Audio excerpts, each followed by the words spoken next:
শুরু হয়ে গেল পশ্চিমবঙ্গ মধ্যশিক্ষা পর্ষদ পরিচালিত রাজ্যের মাধ্যমিক পরীক্ষা। সোমবার প্রথম দিনের প্রথম ভাষার পরীক্ষা পর্বকে ঘিরে সকাল থেকেই জেলায় জেলায় উৎসাহ ও উদ্দীপনার সাথে নিজ নিজ পরীক্ষা কেন্দ্রে উপস্থিত হন পরীক্ষার্থীরা। বিভিন্ন জায়গার পাশাপাশি একই ছবি লক্ষ্য করা যায় রায়গঞ্জ শহরেও।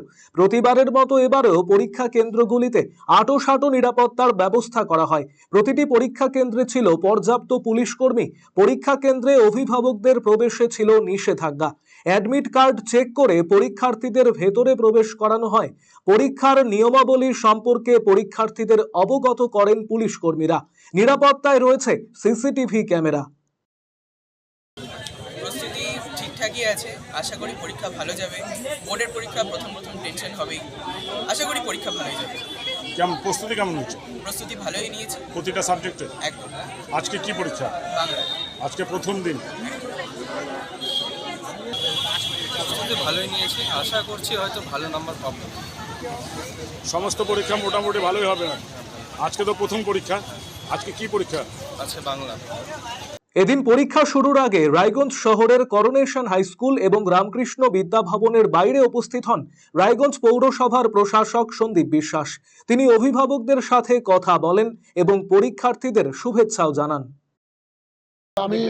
আমি করোনেশন এবং রামকৃষ্ণ দুটি স্কুলের গেটে অভিভাবকদের সঙ্গে মিলিত হবার প্রচেষ্টায় এবং ছাত্রছাত্রীদেরকে শুভেচ্ছা বিনিময় করবার জন্যে এবং টোটাল সমগ্র ব্যবস্থাপনা যাতে সুন্দর থাকে, ছাত্রছাত্রীরা যেন সুন্দরভাবে বিদ্যালয়ে প্রবেশ করতে পারেন সেই ব্যবস্থাকে দেখবার অভিপ্রায়ে আমি এখানে এসেছি। আমাদের সুন্দর ব্যবস্থা আছে পৌরসভার পক্ষ থেকে, পরিষ্কার পরিচ্ছন্নতা।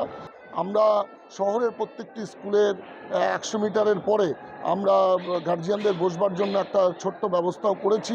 সেখানে বিশুদ্ধ পানীয় জলের ব্যবস্থা থাকবে এবং ছাত্রছাত্রীদের জন্য আমরা তাদের শুভকামনা জানিয়েছি।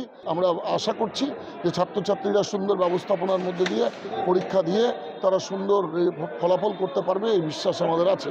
এরই পাশাপাশি পরীক্ষার্থীদের যাতায়াতের যাতে কোনো রকম সমস্যা না হয় তার জন্য বিশেষ উদ্যোগ গ্রহণ করল উত্তর দিনাজপুর জেলা তৃণমূল ছাত্র পরিষদ। মাধ্যমিকের প্রথম দিনে উত্তর দিনাজপুর জেলা তৃণমূল ছাত্র পরিষদের পক্ষ থেকে মাধ্যমিক পরীক্ষার্থীদের জন্য বিনামূল্যে টোটো পরিষেবার সূচনা করা হলো। এদিন রায়গঞ্জ শহরের সুপারমার্কেট এলাকায় সবুজ পতাকা দেখিয়ে এই পরিষেবার উদ্বোধন করেন উত্তর দিনাজপুর জেলা তৃণমূল ছাত্র পরিষদের সভাপতি রন্তু দাস।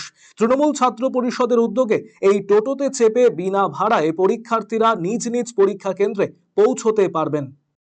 প্রথম আমার রায়গঞ্জ তথা জেলাবাসীর যত ভাই বোনরা আমার মাধ্যমিক আজকে পরীক্ষা দিচ্ছে, এটা একটা নতুন দিন। তাদের কাছে আমি তাদেরকে শুভেচ্ছা বার্তা দিচ্ছি যাদের আজকের দিনটা এবং প্রতিটা পরীক্ষা তাদের যেন ভালো হয়। পাশাপাশি আমাদের এই টোটোগুলো দেখতে পাচ্ছেন শুধু রায়গঞ্জ বিধানসভা বলে না, তথা গোটা জেলাব্যাপী প্রতিটা বিধানসভায় এই টোটো পরিষেবাটা উত্তর দিনাজপুর জেলা তৃণমূল ছাত্র পরিষদ শুরু করেছে।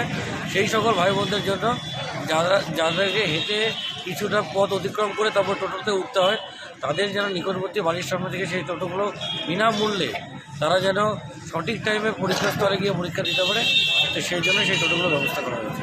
এরকম বিষয় নেই যে, কারণ আমরা জানি যে টোটোরে যে সমস্যাগুলো হচ্ছে সেটা পুরোপুরি অ্যাডমিনিস্ট্রেটর বাদ দিচ্ছেন, রায়গঞ্জ মিউনিসিপ্যালিটি দেখছেন, রায়গঞ্জ এমএলএ কৃষ্ণকল্যাণী, সম্মানীয় এমএলএ কৃষ্ণকল্যাণী দেখছেন। তো সেই বিষয়গুলো যেভাবে গাইডলাইন্স দিয়েছে টোটোওয়ালাদেরকে সেইভাবে ইয়েলো কার্ড রেড কার্ড সেইভাবেই তারা এসছে, স্বাভাবিকভাবে সব কিছু ঠিক আছে। যতদিন মাধ্যমিক পরীক্ষা শেষ হচ্ছে না ততদিন আমাদের এই টোটোগুলো ভাই বোনদের পরিষেবা দিয়ে চলবে। প্রসঙ্গত এবছরে উত্তর দিনাজপুর জেলায় মাধ্যমিকের ভেন্যুর সংখ্যা 101টি। প্রধান ভেন্যু রয়েছে 21টি। প্রধান ভেন্যু থেকেই বাকি ভেন্যুগুলিতে পরীক্ষা পরিচালিত হচ্ছে। গোটা জেলায় মোট পরীক্ষার্থীর সংখ্যা 34,608 জন, যার মধ্যে ছাত্রের সংখ্যা 12,335 জন এবং ছাত্রীর সংখ্যা 18,373 জন। জেলায় স্পেশাল অবজারভেশনে রয়েছে 5টি ভেন্যু। এই ভেন্যুগুলি রয়েছে করণদিঘি, গোয়ালপুকুর ও ইসলামপুর ব্লকে। প্রতিবারের মতো এবারেও আঁটোসাঁটো নিরাপত্তার ব্যবস্থা রয়েছে সমস্ত ভেন্যুতে। এবারে উত্তর দিনাজপুর জেলা প্রশাসনের পক্ষ থেকে 21টি প্রধান ভেন্যুতে এক্সিকিউটিভ পদমর্যাদার অফিসারকে বিশেষভাবে নিয়োগ করা হয়েছে পুরো ব্যবস্থা পর্যবেক্ষণের জন্য। বিশেষভাবে সক্ষম পরীক্ষার্থীদের জন্য প্রয়োজন অনুযায়ী লেখকের ব্যবস্থা রয়েছে, তাদের জন্য পৃথক ঘরের ব্যবস্থাও রয়েছে। পরীক্ষার্থীরা কেউ অসুস্থ হলে তাদের দেখভালের জন্য প্রত্যেকটি ভেন্যুতে নার্সিং স্টাফ এবং আশা কর্মী উপস্থিত রয়েছেন। প্রতিটি ব্লকে একটি করে অ্যাম্বুলেন্সের ব্যবস্থা রয়েছে, কোনো জায়গায় 2টি করেও অ্যাম্বুলেন্স রাখা হয়েছে। আরও প্রয়োজন থাকলে তাও পাঠিয়ে দেওয়া হবে জেলার কন্ট্রোল রুমের তরফে। পকেট রুটগুলিতে যাতায়াতকারী পরীক্ষার্থীদের জন্য সরকারি এবং বেসরকারি বাসের ব্যবস্থা রয়েছে বলে পর্ষদ সূত্রের খবর। আরসিটিভি সংবাদ, রায়গঞ্জ।